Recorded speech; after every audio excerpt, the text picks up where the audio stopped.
It's wonderful to be here, and it's wonderful to see all these people that either I know individually or that I know your names from the literature or other places. Thank you, Kathy, for organizing this. I know Kathy Green for many years, and I know her from years before organic was trendy. She was in there arguing that we need to know more about organic before it was trendy, like I said, so it's really nice that she invited me to give this talk, and I'm really lucky to end up in a place like ARS in Beltsville, Maryland, which is not too far away from here, and be part of a wonderful research team. While I was the one asked to give this talk, this is definitely a group effort. You'll see a little bit of what we do. We're set up to do both basic and applied research, and we try to do that in the context of this long-term project, but also in the context of a lot of other component studies. I think to follow up from what John Regenhold was saying, that we do both disciplinary, interdisciplinary, and transdisciplinary research. One of our transdisciplinarian partners is in the audience somewhere, Nick Maribel, a farmer from Maryland. Excuse me. But with that, I will move on to the next slide if I know how to do that. It says next. Okay, good. I'm going to talk about the USDA-ARS Farming Systems Project, which is a long-term cropping systems trial. It's one of only 3 long-term studies in the United States that I know of that includes organic and conventional, but also no-till production. We are in the coastal plain, which is, I believe we're probably on the coastal plain here in D.C. Soils that are of lower fertility than, say, Iowa, which will be one of the next talks. And that becomes important in terms of overall fertility. We're also in the Chesapeake Bay Watershed, as we are now today. As you see over here on the diagram, it's a big watershed. It's the biggest estuary in the United States, and there's a number of environmental issues there, so that nutrient management has become a really important aspect of how farmers apply nutrients, especially. There's existing regulations and upcoming increased regulation on nutrient applications. So we manage our plots with some of these things in mind. Our plots were established in 1996. I started there in 1999, so that just tells you how that there are a lot of people to thank just to get this started. The site prior to the establishment of the plots was no-till for at least 11 years. So in addition to having a no-till treatment, we also were going from no-till to no-till in that treatment. And then we use farm-size equipment. These are the 5 cropping systems that we have at the site, and we have every crop rotation entry point present every year. Our 5 systems, the 2 conventional systems, a no-till and chisel-till, 3 organic systems. All our systems have corn, rye, and soybeans. So 1 year of corn, followed by a rye cover crop, and then a full season soybean. 4 of the 5 systems then follow with winter wheat.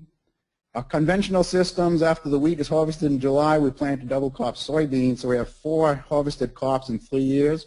So these are both 3-year rotations. Our organic systems, then we have an actual simpler rotation, corn, rye, soybean, and then we plant hairy vetch, which provides the nitrogen for the succeeding corn. Our 3-year rotation in our organic systems is very similar to our conventional systems, except that we use plant the vetch after the wheat rather than the double crop soybean, so we still have a legume, as we do in the conventional systems. And then in our 6-year system, corn, rye, soybean, wheat, as in the 3-year, but we follow that with a different type of legume, a perennial forage legume. And so that's in for 3 years, and so that becomes a 6-year rotation. In the early years, this was actually a 4-year rotation, where this was red clover and orchard grass instead of alfalfa. So you'll see on some of my graphs that it says ORG4 as opposed to ORG6 as our acronym. Just keep in mind that that's that rotation. Similar, but a little different. Just quickly, a little bit about what our fertility management is. In our conventional systems, we essentially follow University of Maryland recommendations, both for fertility and for herbicide use and other pesticides if we need them. In our organic systems, we use poultry litter in all 3 systems for the corn and for the wheat, if there's wheat in that rotation. And we apply that at a relatively conservative rate of about 2 to 3 tons per acre. In the English system, 4 to 5 micrograms per hectare, if you're a scientist or European. What that means is that our poultry litter, we apply once out of every 2 years in our 2-year rotation. We apply it 2 out of 3 years in our 3-year rotation and 2 out of 6 years in our 6-year rotation.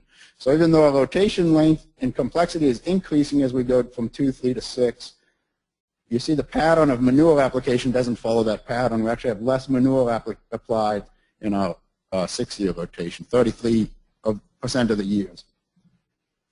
And again, in all of our organic rotations, we have a legume that serves as part of the fertility for the succeeding corn crop.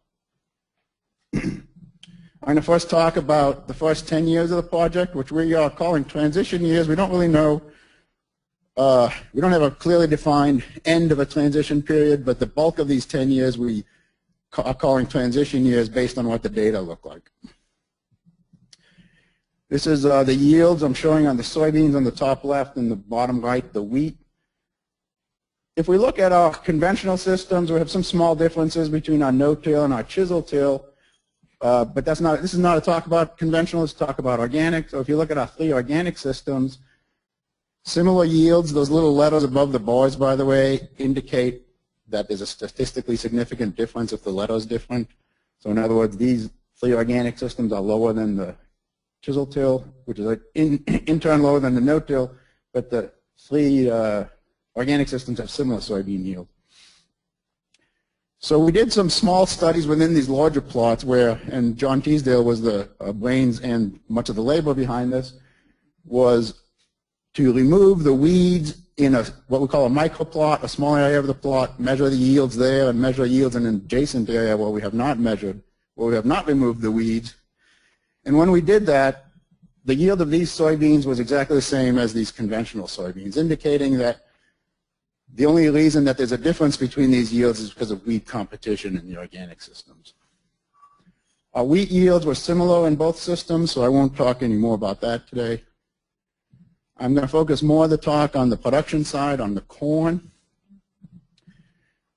Similar to our pattern is similar to for soybean, where our conventional yields are higher than our organic yields.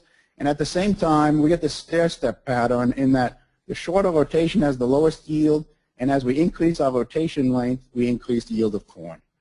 So why is that? Was the next question we asked ourselves.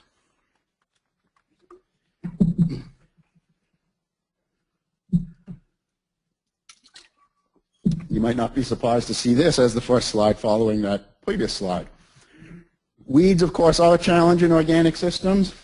The top graph shows percent weed cover as measured by the Teasdale-O-meter. You can ask me about that later if you want. And you'll see, pretty dramatic, that our stair-step pattern is now reversed, where we have more weeds in the shorter rotation and fewer weeds in the longer rotation. When we do the type of microplots where we remove weeds from one microplot but not an adjacent one, we can attribute the percent of yield loss to those weeds, and you'll see that that follows that same pattern. So we're losing a fair amount of yield to weeds in our, certainly in our 2-year organic system. And this is, I should mention, these are on average results for those first 10 years. And well, in this case, 6 years that we were able to do those microplots. That's the weeds. The weeds, of course, produce seeds, and so we can look at the weed seeds in the soil. These are our 2 dominant broadleaf weeds in the systems, and again, we find that same stair-step pattern where the shorter rotation has more weed seeds in the soil, and the longer rotations have fewer weed seeds. And it's quite a dramatic pattern. So why is that? One reason is that these are both summer annual weeds, and corn and soybeans, which are present in our 2-year rotation, are both summer annual crops. So we're favoring the summer annual weeds by having summer annual crops every year. The time opportunities for killing weeds is the same every year, and so those that escape can build up during that time. When we add a winter annual to the rotation, the winter wheat, we now have new crop phenology, and that crop phenology, that crop now grows during the spring when those summer annuals normally would be growing and competing. And when the wheat is cut, those weeds, if there are any in there, get cut off. And so we've broken that cycle. When we add a perennial hay crop to the rotation, we're adding even another type of phenology. In this case, a perennial forage that gets cut 3 to 5 times a year. And so then we're able to cut those weeds off and reduce the seed production from those systems. And then what that means And then you would say, well, you hear a lot of organic farmers say, well, weeds can survive for a long time in the soil. And that is true if they're buried especially. But we want to look at that a little more closely to see if the seeds in the soil do indeed last a long time and if they last differentially in the different systems based on soil quality or those types of issues. And John had a postdoc who looked at that in detail. And boy, geez, I have no idea what happened there. There's a tiny, tiny little graph up there, it looks like. I saw it yesterday, and it's on my piece of paper here. There's a, bottom line is that she buried seeds at 2 inches in depth of different weed types, and she looked and she retrieved those by a pretty elaborate system over time, and she did it twice a year. And what she found is that those weed seeds, after 1 year, only 50% of them were alive still. So in other words, the half-life of the seeds is about half-life of the seeds is about 1 year. So in other words, when you have your weed seeds up top, they don't last that long. And there's no differences among the systems, by the way. So that weed seeds really weren't lasting that long. So if you have a rotation that lasts longer than 2 years, then those weed seeds, by the time you're coming back to a summer annual crop like corn and soybeans, those weeds have had a chance to either germinate or they're no longer alive. So that's another benefit of the long-term rotation, which you hear a lot of organic people talk about, but there's not that much data to show some of this quantitatively. So what happens then when we measure our corn yield in those plots without the weeds? The black bars here are that similar graphs I showed earlier, the subset of the years shown when we were able to have the microplots. So you see the same stair-step pattern among our 3 organic. We take out the weeds and we increase our yields, and we increase our yields more in the 2 year than in the longer rotation, but we're still not up at where the conventional yields are. So why is that? What else could be limiting our corn growth? If this was a class, I'd ask you to raise your hands and tell me, and if I had more than 20 minutes, but I'm going to show you instead. What we're also able to measure is how much nitrogen we're putting into these systems based on all the nitrogen inputs, whether it's fertilizer in the conventional systems or the organic sources in the organic systems. And we've got a pretty decent relationship where, this is classic soil fertility, you add more nitrogen, you increase your weed-free corn yield in this case. While that might not be so surprising, what is surprising is that we weren't able to provide that much nitrogen in some of our organic systems in some years. There's 3 sources of nitrogen really for plants in organic systems. There's the soil itself, there's legumes, and there's animal manures, kind of at a growth scale. What we're showing here is that even with our legumes and our animal manures, in some years we're not getting that great nitrogen input. This is a little bit couched by the fact that some years we weren't able to grow very good legume crops in our 2-year rotation, so that's another kind of constraint to the 2-year rotation. Whereas in our longer term rotation, we were able to grow a perennial legume. Another thing that's not shown in this graph but that's embedded in it is that it tends to be the data from the early years tend to be at the lower range, and the later years tend to be at the higher range. Because one of the fundamental things about organic is that we want to build up the soil organic reserves, right? And so you would expect that as time goes on, that you should be able to get more of your nitrogen from that soil pool. Well, that's where I'm going to leave the initial 10 years data at, and I'm going to skip a little bit now to more recent data and talk a little bit about system sustainability, and this will be environmental sustainability that John mentioned is more common. And I'm going to look at our soil nitrogen reserves that we've built up over time. This is now 2009 data. This is the work of a postdoc, John Spargo, who's in the audience. And what he did is he took soils out of the field from the corn plots before we applied the legumes and the manure, so he was able to look then at the release of nitrogen in soils held in the lab at constant temperature and moisture, so that this becomes then a comparison of our 5 systems and how much nitrogen they release over time. So visually you can see that our 2 conventional systems over time, our release time down here, is releasing less nitrogen than our organic systems. And if you look at this on quantity basis, I kind of lost the units here. This is kilograms per hectare. You'll see that there's quite a bit more nitrogen being released in the organic systems than the conventional systems. So we have built up our nitrogen pools over time.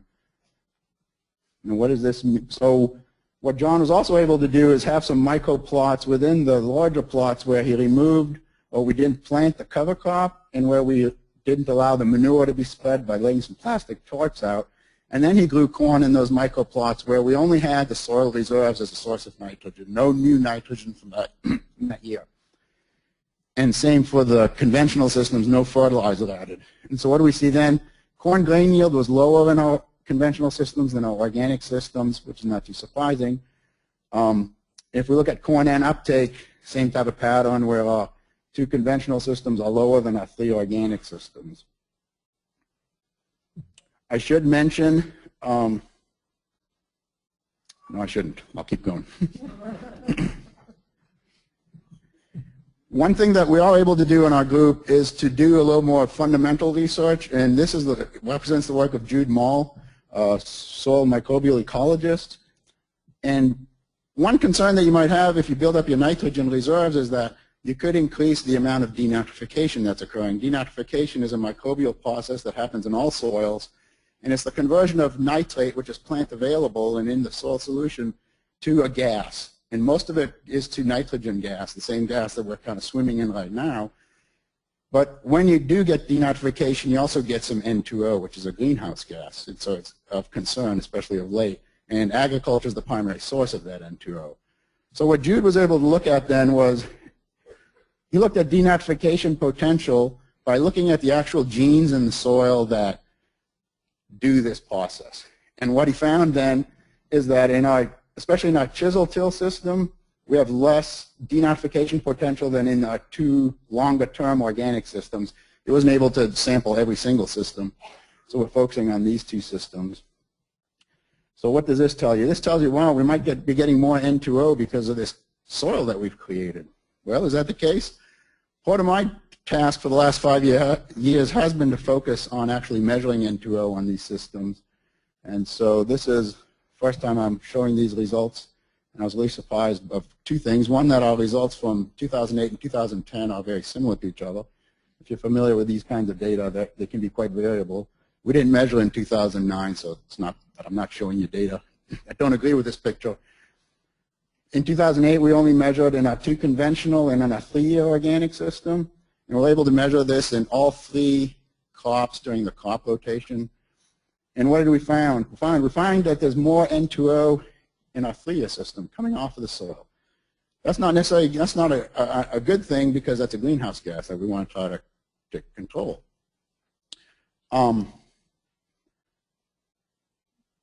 And this is for all 3 crops. This is probably happening because we have greater nitrogen mineralization potential in our organic soils. And so those organisms are active all year long in releasing nitrate to the soil, whether there's a crop or not. In 2010, this is only 1-year data, so I want to emphasize that these aren't final conclusions. We measured the same N2O and this time in all 5 systems. And this time what we see is that in our 6-year system, we're seeing quite a different pattern in terms of N2O. Remember that we had just as much nitrogen release in those systems. So we have as much nitrogen available, but we're getting quite a bit less N2O.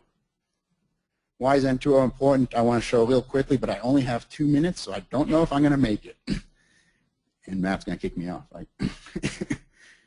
Global warming potential is the impact of agriculture on global warming gases. So it's the net exchange of the greenhouse gases CO2, N2O, and methane that results from on-farm practices and the production and transport of inputs. Mathematically, we can say global warming potential is just a change in soil carbon, the N2O flux, which I just showed you, and energy use, both for the production and for transport of inputs.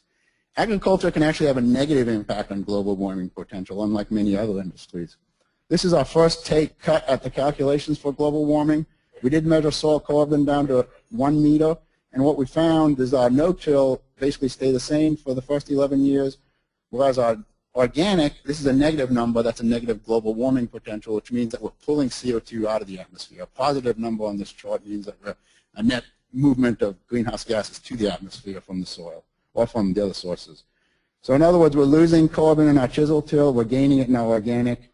These are the N2O numbers. You'll notice that the N2O is higher, as I showed earlier, in the organic, but it's a small proportion of the overall global warming potential. Energy is important too, and we get less energy use in organic, but again, it's a small proportion. These differences in global warming potential are largely driven by soil carbon, changes in soil carbon. And you'll notice that there's a negative value for the organic and the highest positive for the chisel till system with no till coming in between.